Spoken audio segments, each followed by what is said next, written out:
Hey guys, welcome to this next YouTube video. What should you practice your first week back at the piano? So if you've just decided to come back to the piano after years away, I have a pretty big message for you, which is, what you should actually practice when you get back. That's probably your question, right? What should I actually do right now? The problem is, if you search around on YouTube and stuff, you're probably going to be told to practice scales or finger exercises or, buy another new hop method book. But I honestly don't really think that's where you should start because, first of all, in this video, I'm going to walk you through the exact framework that I use with adults who are returning to the piano after years, even decades away.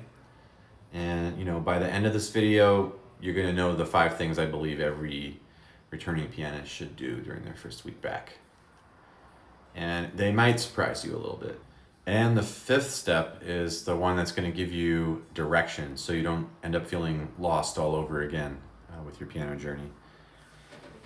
Oh, my cat he just really wants to be in this video. Okay. If you guys are new here, welcome and subscribe to my channel. I'm Alex Magic, and this channel is for the creative music system, which is all about helping adults reconnect with music in a way that's creative, expressive, and enjoyable. And this is Chihiro. He's here to help you feel better about coming back to music. If that's the kind of musician you want to become, consider subscribing because every week I share practical ideas to help you make faster progress without falling into the same traps that cause so many people to quit in the first place. All right, let's get into it. Right, Chihiro?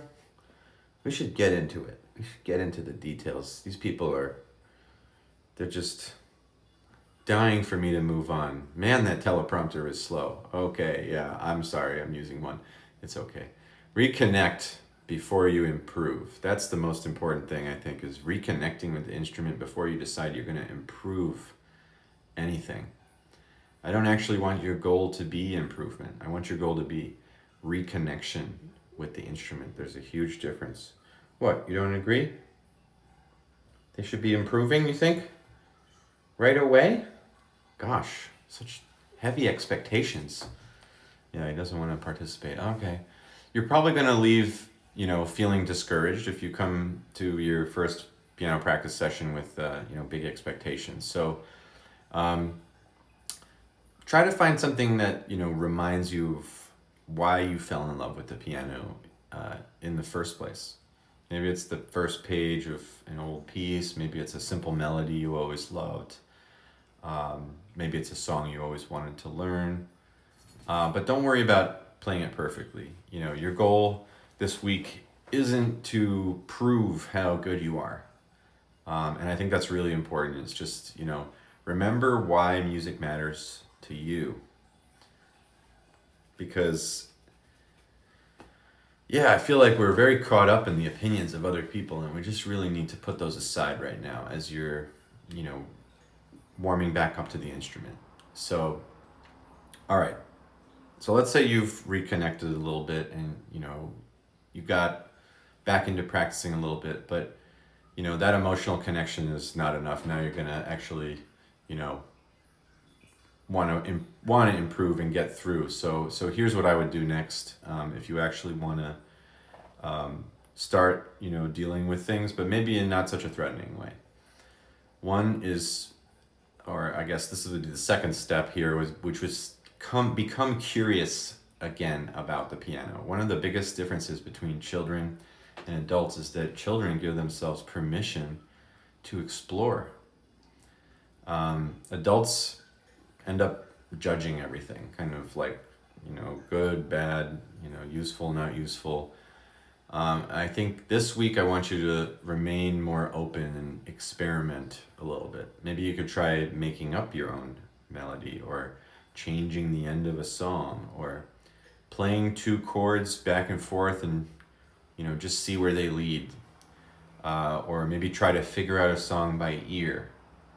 Maybe if you can figure out the first couple notes of something, right? Ask yourself, like, What happens if I tried this? What happens if I tried that? So we call that authentic exploration. Authentic exploration. It may be the most overlooked part of music education because teachers are so quick to hand you something out of a book, right? So we're not just trying to repeat information, right? You're trying to reconnect like a real musician connects with music, you know, which is by, listening and doing, right? Connecting with things they love. Um, you know, but curiosity alone is going to give you some barriers as well. So I don't want you to waste. I don't want you to waste too much time on this stuff. Um, Try practicing step three, small bits of stuff, but really deep on that. So one mistake I see all the time is people trying to learn too many things at once. 3 new pieces, 5 new YouTube tutorials, 10 exercises, too many things happening. And instead, I want you to try to really, really narrow the focus to one song and maybe one tiny idea of that song. Maybe it's 4 measures of music, or even, one chord progression or something like that. One little rhythmic idea, right? And stay with it. Stay with it. Keep repeating that little thing. Grow that small thing. Try to ask some questions. Get involved online. Maybe you could. I mean, if you're into the improving through being public about it. I mean, I know that's not everyone's favorite thing to do, but if you put yourself out there, or maybe you ask a friend or a teacher for some guidance. So, the goal is to understand more about music, right? And understanding is what creates independence, and independence is what creates confidence. So, now here's the part that most people aren't really talking about, which is that even if you're practicing well, how do you know you're practicing the right things, right?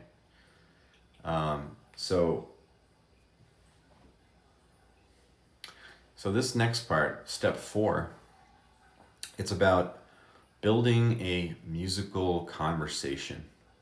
So think back to how you learned your first language. Maybe your first language is English, right?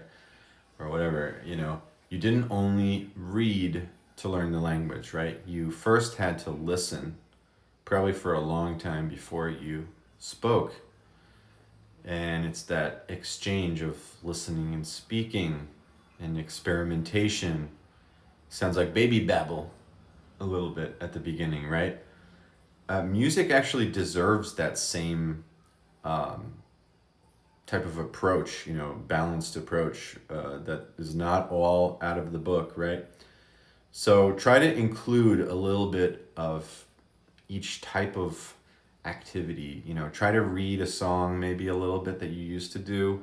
Maybe read a chord chart, or try to play by ear, or try to create something of your own, and reflect on what you discovered in that process. Maybe you found some things that showed up as weaknesses, or some things that showed up as strengths, right?